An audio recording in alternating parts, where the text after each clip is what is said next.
Okay right.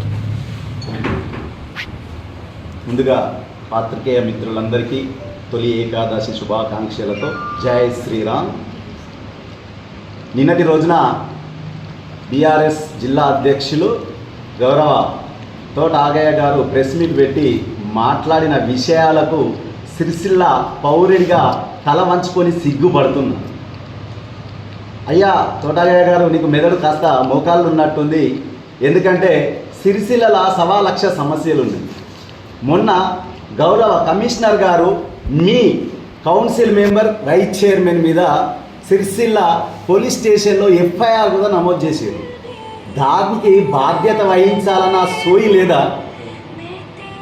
మీ MLA గారికి చిత్తశుద్ధి ఉందా? వారు ఈ స్థానిక ఎలక్షన్లలో మున్సిపల్ మీద మాట్లాడిన మాటలకు కట్టుబడి కానీ ఉంటే తక్షణమే అంబేద్కర్ చౌక్ వద్ద రాజీనామా చేసి ఆ అంబేద్కర్ గారికి క్షమాపణ చెప్పి ముక్కు నేలకు రాయాలని చెప్పేసి భారతీయ జనతా పార్టీ తరఫున డిమాండ్ చేస్తున్నాం. ఏం ముఖం పెట్టుకొని ధర్నా చౌక్ కాడికి వెళ్ళండి హైదరాబాద్లో?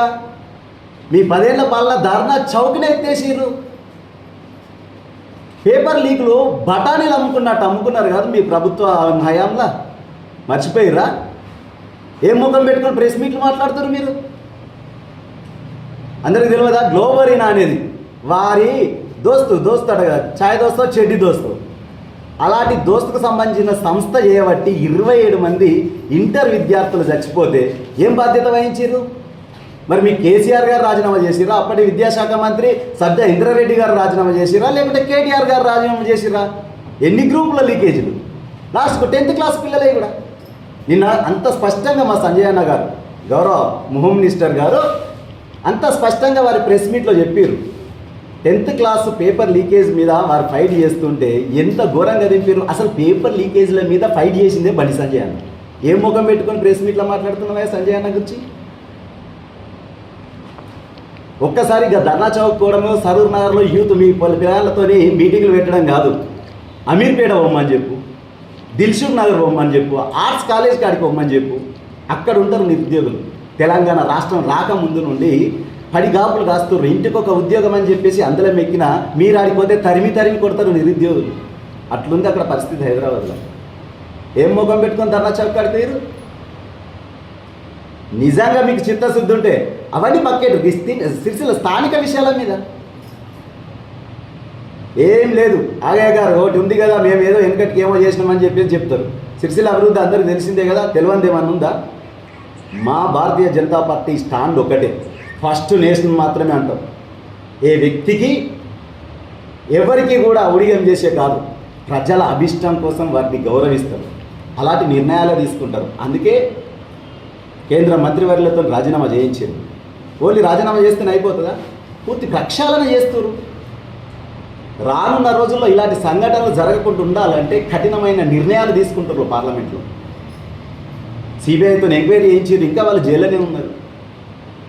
అయినా కానీ ప్రజల అభిష్టం మేరకు మేము యూత్ ఐకాన్ అట. వీళ్ళు ఏడుందా యూత్ ఐకాన్? మీరు ఇంకా 3వసారి ప్రధాని చేసింది యూతే, భారతదేశ యూతే మోడీ గారిని. సంజయ్ అన్న ఎంబడ కూడా అసలు ఆయన యూత్ ఐకాన్ అంటే సంజయ్ అన్న. సిరిసిల్లలో ఎన్ని ఓట్లు వచ్చినాయి మొన్న వారికి, మీరు గమనించలేదా? ఒక్కటే ఇవన్నీ పక్కకేటి పొట్టు పిల్లలు అమ్ముకోమంటున్నాము. అయ్యా, మీ దేవుడు అంటే నమ్మని మీ ఎమ్మెల్యే కేటీఆర్ గారిని మీ పార్టీ ఆఫీసులో కూర్చుండబెట్టి రామ భజన చేయించినాం, భజన చేయించినాం, హనుమాన్ చాలీసా పాడించినాం. అది భారతీయ జనతా పార్టీ దమ్ము ధైర్యం. తస్మాత్ జాగ్రత్త అంటున్నావు అగయ్య గారు. రెట్ట పట్టుకొని గల్లీలకు తిరిగి ఎంత ఘోరంగా, ఎంత దారుణంగా మన స్థానిక ఎలక్షన్లలో ఓట్లు అడిగిరా మీరు? బాధ్యత లేదా? ఇంత అవినీతి జరుగుతుంది సిరిసిల్లలో, దీని గురించి మాట్లాడే సోయి లేదా? ఏమన్నా అంటే గాంధీ కాడికైతే పేగులు తీస్తారు అటు వీళ్ళ నాయకులు. సామాన్య జనాలు ప్రశ్నిస్తే ఫోన్లలో బెదిరింపులు వీళ్ళకి. ఇవన్నీ కనబడతలేవా? ఫస్ట్ స్థానిక అంశాల మీద కాస్త సోయి ఉంటే ఈ 2.5 సంవత్సరాలు అవుతుంది ఇప్పటికి ఎమ్మెల్యే అయ్యి. ఒక్కటంటే ఒక కొబ్బరికాయ కొట్టిండా? వెనకటి ఏదో కమిషన్ల కోసం వచ్చిన కన్స్ట్రక్షన్స్ చేసింది తప్ప ఏముందా సిరిసిల్లలో? గల్లులలో పోతే మీ అభివృద్ధి ఏందో తెలుస్తుంది కదా. పైసలు తెచ్చే సోయి లేదు. ఇక్కడ దోసుకునేటోళ్ళను అద్దనే ఆయనతో ఇంగిత జ్ఞానం లేదు. వాటన్నిటికీ బాధ్యత వహించి రాజీనామా చేసే సోయి అంతకన్నా లేదు. ఏదో మైకులు ఉన్నాయి కానీ చెప్పేసి ఒక్కటే మాట్లాడా తోటగా కాదు. నువ్వు ఖబర్దార్ చెప్పడం కాదు, పక్కా చెప్తున్నాం. ప్రజల అభిష్టం కోసం భారతదేశంలో ప్రధాని గారి మోడీ ప్రభుత్వం ఉంటుంది. నువ్వు ఫస్ట్ ఈ స్థానిక అంశాల మీద మాట్లాడాయా? ఇంకొకసారి ఇటువంటి అవాకులు చివాకులు మా బండి సంజయ్ గారి మీద మీరు మాట్లాడినట్టయితే తస్మాత్ జాగ్రత్త, మిమ్మల్ని హెచ్చరిస్తున్నాం తోటయ్య గారు. జై బోలో భారత్ మాతాకి.